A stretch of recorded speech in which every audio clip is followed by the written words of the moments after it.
उठाइए ना। হ্যালো। হ্যাঁ ভাই বল। ভাই সাজেশন। ও সাজেশন, সাজেশন লিখ।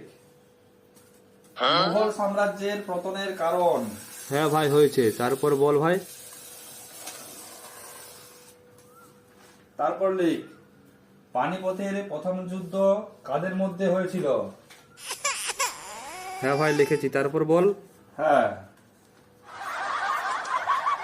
তারপরে লিখ হ্যাঁ ভাই বল বল। তাজমহল কে আবিষ্কার করেছিলেন। এগুলো আসবে তো ভাই, খুব ভয়ে আছি। হ্যাঁ হ্যাঁ হ্যাঁ, রাখি এখন। ঠিক ভাই ঠিক। ভালো করে পরীক্ষা দিবি, ঠিক আছে? ভালো করে পরীক্ষা দিবি, বেস্ট অফ লাক ভাই। হ্যাঁ, থ্যাংক ইউ ভাই, থ্যাংক ইউ এতটা হেল্প করার জন্য। থ্যাংক ইউ ভাই, থ্যাংক ইউ। ঠিক আছে ভাই, ঠিক আছে ঠিক আছে। ওকে ভাই, রাখলাম।